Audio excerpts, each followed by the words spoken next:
بسم الله الرحمن الرحيم، والصلاة والسلام على رسول الله وعلى آله وصحبه أجمعين. أهلا وسهلا بكم أينما كنتم، أينما تواجدتم مع هذا اللقاء الجديد. لقاءنا اليوم سوف نجهز أنفسنا إلى استقبال موسم الشتاء.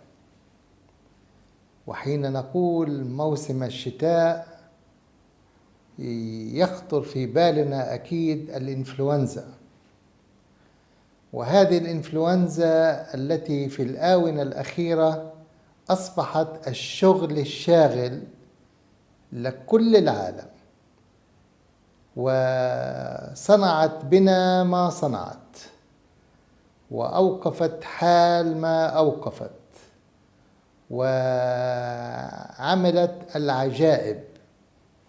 وإذا كان هناك إضافة لعجائب الدنيا السبع فهي الإنفلونزا. كيف لنا أن نحضر أنفسنا؟ أولا، وقبل أن نطلق إعلان حالة الطوارئ، يجب أن نفهم، ودوما في حلقاتنا نحاول تعزيز هذا الجانب بشكل رئيسي. وباختصار شديد، الإنفلونزا نتكلم على فيروس، والفيروس مختلف عن البكتيريا، والفيروس متحور يغير نفسه دوما.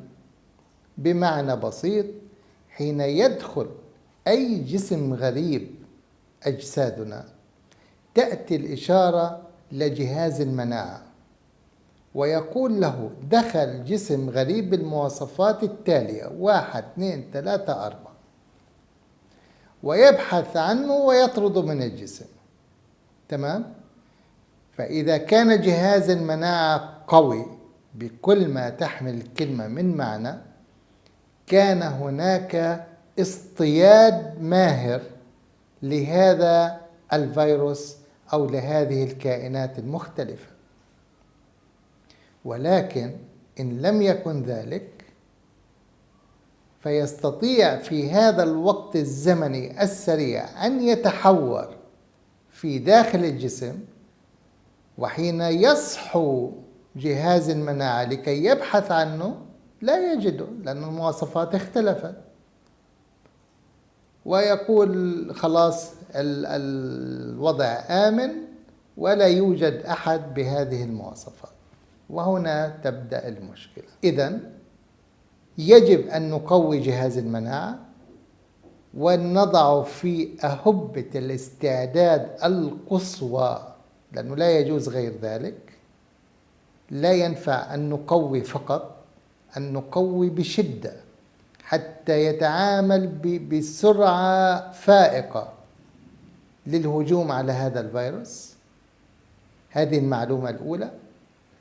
والمعلومة الثانية التي يجب أن نفهمها جيدا ونعيها بشكل قوي لا يقل أهمية عن الجزء الأول، أن الإنفلونزا عبارة عن فيروس وليس بكتيريا، وهذا يعني لا جدوى من المضاد الحيوي، ولا جدوى من الكورتيزون، ولا جدوى من المصيبة التي اسمها إبرة الديكورت والديكلوفين، لأن هذا يضعف من جهاز المناعة ويقلل من جاهزيته، وتكون الإصابة يعني لا محالة هي موجودة. إذن منظومتنا هي العكس. تمام؟ اتفقنا؟ ننتقل إلى النقطة الثانية. أحضروا ورقة وقلم لكي نعد سويا قائمة المشتريات. هذه يجب أن تكون في المنزل. تمام؟ لنكون دوما على أهبة من إيش؟ من الاستعداد. خلاص احنا أعلنا حالة طوارئ الآن. جهاز المناعة بدنا نعيد إيش؟ حيويته وكفاءته، ونعمل صيانة إن صح التعبير لهذا الجهاز. ونجهز قائمة مشتريات. هذه القائمة سنقسمها إلى قسمين: قسم من الخضار يعني الفاكهة والمستلزمات، خلينا نقول الغذائية، والقسم الآخر من أهم المكملات الغذائية. نبدأ بالقسم الأول. رقم 1: يجب أن نعزز الماء المعدني على وجه الخصوص، ونقول على الأقل يجب أن يكون لدينا لتر واحد معدني جيد الجودة. وجيد الجودة معناه أن ننظر إلى الرقم الهيدروجيني في الملصق، ويجب أن يكون أكثر من 7، وننظر أيضا إلى النيترات والتي يجب أن تكون أقل من نصف. هذه جودة المياه. تمام؟ اخترنا الماء. في نفس الوقت يجب أن نعزز التمر، وجود التمر. بدنا نعزز مبدأ كلوا واشربوا، ونبدأ يومنا بتمرة، وبعد ذلك نشرب ما نريد أن نشربه. تمام؟ وكما قلت نحبذ الماء في الدرجة الأولى. الآن ماء هذا ساخن، ماء بارد بدرجة حرارة الغرفة، الماء الذي تعودت أن تشربه. احنا بلاد حارة في أغلبها، ويعني لا يوجد داعي إلى المياه الساخنة أو الماء الحار، الماء الطبيعي. تمام؟ وإذا كنا في بلاد باردة فلا بأس من الماء الدافئ. تمام؟ هنا رقم 2: إيش بدنا نشتري كمان في قائمة المشتريات؟ إذن حضرنا التمر وحضرنا الماء. رقم 3: بدنا نروح لمنتجات النحل. تمام؟ نتكلم على عسل، نتكلم على العكبر، نتكلم على حبوب لقاح. إذن هذه الأمور يجب أن نوفرها حتى نستخدمها خلال الوصفات. تمام؟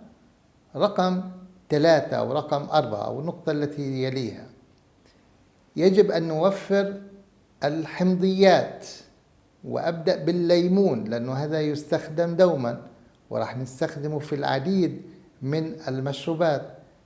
تمام؟ وكما ذكرت في مناسبات سابقة بدي أستغل هذه الحمضيات كلها، يعني لا أريد أن أرمي شيء في القمامة. القشور قلنا أنها غنية بمادة الكويرستين، مسؤولة على تحفيز جهاز المناعة، وأنا دوري في قائمة المشتريات هذه أني أدور على تعزيز جهاز المناعة. تمام؟ النقطة اللي وراها: بدي أجيب كرفس، بدي أمن الكرفس وأمن البروكلي يكونوا دوما متجددين. تمام؟ الكيل ممتاز، الجرجير ممتاز. تمام؟ لكن الأفضل هناك دوما رقم 1 ورقم 2، صح؟ فرقم 1 الكرفس والبروكلي، وهذول نحرص على توفرهم. كذلك بدنا نحرص الآن على تواجد البراعم، السبروتس هذول. تمام؟ البراعم اليوم كثر من الناس صاروا يرسلوا لي كيف بيصنعوا أو بيعملوا هذه البراعم منزليا، براعم البروكلي، براعم القمح.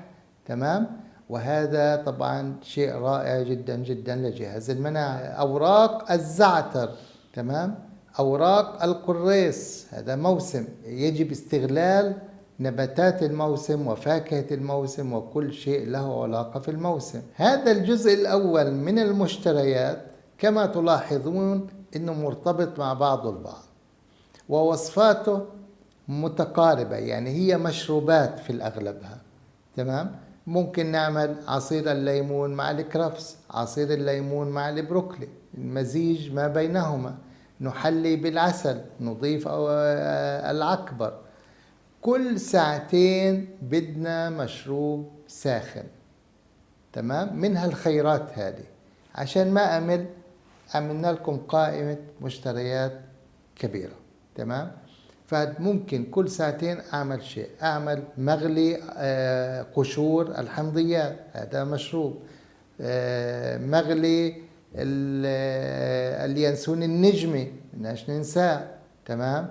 تناولنا للبراعم، تناولنا للكرفس مع الليمون، تمام، كعصير بارد، وذكرنا البروكلي وغيره. إذن هذه المجموعة بدنا نتناولها كمشروبات باردة أو ساخنة، ونحرص إنه كل ساعتين يدخل في أجسادنا شيء رطب. طبعا بدناش ننسى الماء. تمام. نأتي للمأكولات. في عنا البيض. طبعا البيض هذا عنصر رئيسي، وعشان ما نمل من تناول البيض ممكن نعمله بعدة أشكال، أهمها البيض والخضار. يعني لما نحكي البيض والخضار بنحكي على مثلا بيض والبصل الأخضر مثلا، ممكن نضيف عليه البراعم، ممكن نضيف عليه الطماطم. تمام.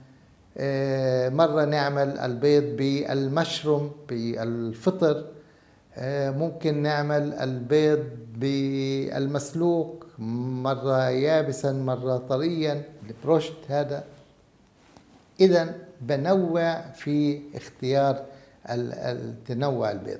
ممكن كما ذكرت في أحد الحلقات البيض وكبدة الدجاج، سواء مع بعضهم البعض أو بوصفة البيض المسلوق، ويعني نزيل الصفار من فجوة البياض ونضع بها الكبدة مفرومة.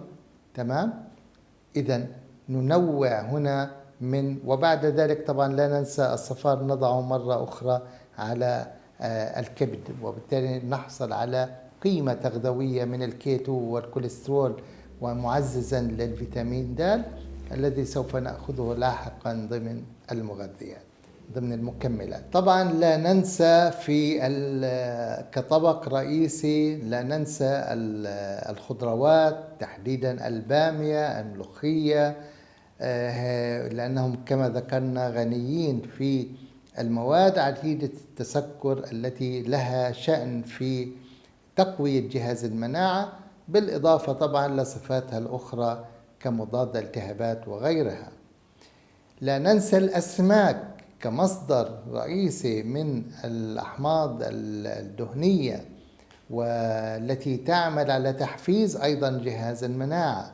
لا ننسى شوربة السمك وشوربة العظم وتعزيزها لصحة العظام، لأن من أعراض الإنفلونزا المتقدمة هي آلام شديدة في العظام وتعب وإرهاق شديد جدا.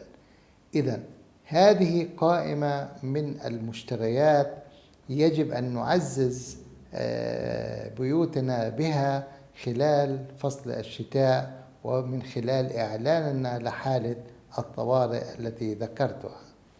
أما قائمة المكملات، وأكرر هنا أن المكملات الغذائية كما ذكرنا مرارا وتكرارا لن تأتي بجدواها دون أن يكون هناك نظام غذائي متزن صحيح متكامل. وبالتالي بتحضيرنا لقائمة المشتريات وضمان إن شاء الله أن نشتريها ونطبقها لكي نعملها لكي نتناولها، الآن المكملات الغذائية سوف تأتي بجدواها بالشكل المطلوب بل وزيادة أيضا. وأبدأ طبعا بالفيتامين د، وكما ذكرت قبل قليل له قواعد ما بين الأسماك والكبد والبيض، كبد الدجاج. إذن موضوع الأوميجا 3 ومعامل الامتصاص، معامل الكيتو متوفرين في الغذاء، فتناولي للفيتامين د أصبح الآن سهل التعامل معه، بل ونعززه أيضا بتناول مكمل الغذائي الأوميجا 3.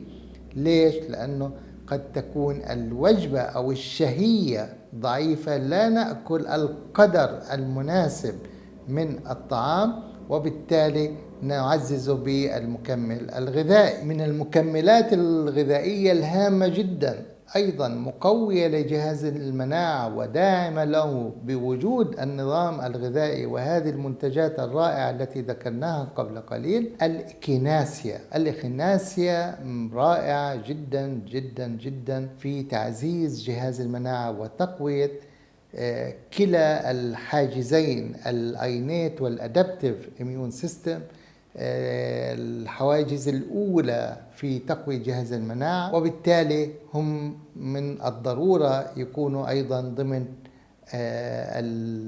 التسليح، خلينا نحكيها تبعنا في المنزل يكون موجودة. الكويرستين مكمل غذائي رائع جدا، وذكرناه هذا الموجود في قشور الليمون وقشور البرتقال وقشور الجريب فروت. لذلك قلنا أن تعزيزنا للحمضيات وغلمية لهذه القشور هنا يدعم حين نتناول أيضا هذا المكمل. كذلك لا ننسى الزنك والفيتامين سي، وهم من الأمور التي تعزز أيضا جهاز المناعة. هذه الأمور، هذه المكملات يجب أن نتذكرها، يجب أن نعززها، لا يجب أن نتناولها كلها في يوم واحد بالطبع، ولكن الحالة المرضية قد تفرض علينا. مثلا هناك من يصاب بالإنفلونزا ولديه اللوزتين، هذا سوف تكون استجابته سريعة جدا، وخلال أيام معدودة ينتهي من الأمر. ولكن من للأسف أزال أو استأصل اللوزتين، ماذا سيفعل؟ هذا بده شغل جبار، هذا بده على الأقل 3 من هذه المكملات، وبده التزام حديدي في القائمة التغذوية. ليش؟ لأنه جهاز الدفاع الأول من المناعة استأصله للأسف، وبالتالي تخيل نفسك في بيت بدون بوابة، فأصبح مزار للناس. تمام؟ هذه القائمة المشتريات التي ذكرتها ما بين مواد غذائية ومكملات غذائية لا تقارن بمين؟ بالمصائب التي تؤخذ من ديكورت وديكلوفين، لا، والمصيبة كمان المضاد الحيوي. كيف تعطي مضاد حيوي؟ ليش هو بكتيريا عشان تعطينا مضاد حيوي؟ تمام. طب احنا في البكتيريا ما بنعطيش مضادات حيوية، وفي عندنا مضادات حيوية طبيعية رائعة مثل البصل والثوم وغيرها. تمام. وبالتالي أرجو أن نعزز أنفسنا بقائمة المشتريات هذه، وكما أقول دوما فلتكن هذا المبلغ من المال الذي سوف أدفعه هنا وهناك في زيارات وأدوية كيميائية لا فائدة منها بل مضرة، تمام، أدفع عند الخضرجي، أدفع في منتجات النحل، تمام، والتي وحدها قد تكفيني لمواجهة هذا الفيروس بقوة وبتنوع استخداماتها وطرقها. تمام. لا ننسى العنوان الأكبر في هذه المشكلة، وهو رطب جسدك. كلمتين، رطب جسدك، دائما خلي فيه سوائل. عشان هيك حكينا انه كل ساعتين بدي مشروب، تمام، ساخن بارد، نوع بين المشروبات، هلأ ساخن بعده بارد بعده ولما أقول بارد مش من الفريزر ولا الثلاجة، حرارة درجة الغرفة يكفي. تمام. وهذا التنوع في المشروبات تنوع في المواد الفعالة، معناته تنوع في تعزيز قوة جهاز المناعة، وهذا ما يجعله حين يستلم الإشارة أن هناك جسم غريب يتفاعل بسرعة البرق لاحتواء هذا الفيروس والهجوم عليه وقتله.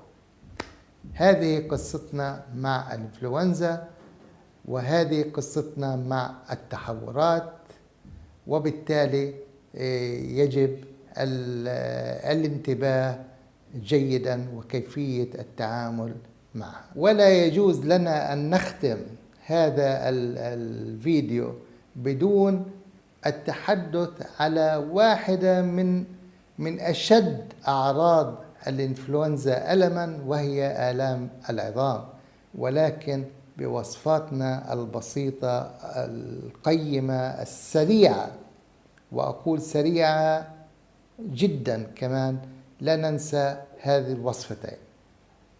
الوصفة الأولى نأخذها مساء قبل النوم، خليط من زيت جوز الطيب وزيت القرنفل وزيت الكركم، نخلطهم مع بعضهم البعض ونمسح، نعمل مساج للمنطقة المفاصل والمناطق التي تؤلمنا. الوصفة الثانية نعملها خلال النهار، وهي عبارة عن لية الخروف، نسيحها بصير في عنا زيت، نضيف لها ربع ملعقة صغيرة من الكركم ونعمل منها كريم، ونمسح المناطق الألم، واحدة صباحا والثانية قبل النوم 3-4 أيام، وشوف أنك سوف تنعم حياة هادئة، نوم هادئ دون منغصات في ألم المفاصل. ودوما نرجو لكم دوام الصحة والعافية، والسلام عليكم ورحمة الله وبركاته.